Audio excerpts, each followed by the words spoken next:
யோ நெல்சனே என்னையா பண்ணி வச்சிருக்க அப்படின்னு கேட்கறது தாங்க இருக்குது. என்னாச்சுன்னு பார்த்தீங்கன்னா ரீசெண்டாக நம்ம ஆண்டவர் அண்ட் தலைவர் காம்போல ரெடி ஆகிட்டு இருக்கிற படம் தான் இந்த KH and RK reunion. Musical by நம்ம ராக் ஸ்டார் அனிருத். அதாவது கொஞ்சம் இமேஜின் பண்ணி பார்த்துக்கோங்க, ஒரே ஸ்க்ரீனில் நம்ம எம்ஜிஆர் அண்ட் சிவாஜி கணேசன், இல்லைனா எஸ்டிஆர் அண்ட் தனுஷ், அதுவும் இல்லைனா நம்ம தலை அண்ட் தளபதி, இப்படி இவங்க ரெண்டு பேராக வச்சு ஒரே ஸ்க்ரீனில் பார்த்தா எப்படி இருக்குமோ அதே மாதிரி தான் நம்ம ஆண்டவர் அண்ட் தலைவர். இப்படி ரெண்டு பேரையும் ஒரே ஸ்க்ரீனில் பார்க்கும்போது தேட்டரே சும்மா கொழுந்து விட்டு தான் எரிய போகுது. தலைவர்னு வந்துட்டாலே அனிருத் தனியாக இறங்கி சம்பவம் பண்ணுவார்.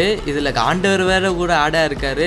தலைவர் அண்ட் ஆண்டவர் காம்போல மியூசிக்கு சும்மா கொளுத்தி விட போறாரு நம்ம அனிருத். இந்த ப்ரோமோ பார்த்தீங்கன்னா சும்மா கிளாசிக்காக செம்மையாக இருக்குது. நான் கூட போஸ்ட்டை பார்த்துட்டு ஃபைட் சீன் தான் இருக்க போகுது ஃபுல்லாக அப்படின்னு நினச்சேன். ஆனால் ரெண்டு பேரும் நடந்து வர வச்சு அந்த பிஜிஎம் பேக்ரவுண்ட் ஸ்கோர் செம்மையாக இருக்குது. யோ நெல்சன் அனிருத் ரெண்டு பேரும் தரமாக வெயிட்டாக என்னமோ பண்ணி வச்சிருக்கீங்க அந்த படத்தில். அதுலேயும் தலைவர் நம்ம ஆண்டவர்கிட்ட கார்கியை தூக்கி போடுற சீன் இருக்கே, ஐயோ வேற மாதிரி இருக்குங்க. அதுக்கப்புறம் நம்ம அணி வந்து மியூசிக், இந்த மியூசிக் ஓகேவான்னு கேட்டதுக்கப்புறம் ஆண்டவர் நெல்சன்ட்ட ஒன்று கேட்பாரு பாருங்க. யாரு ஹீரோ கேட்குறாங்கல்ல, சொல்லுங்க ஜி.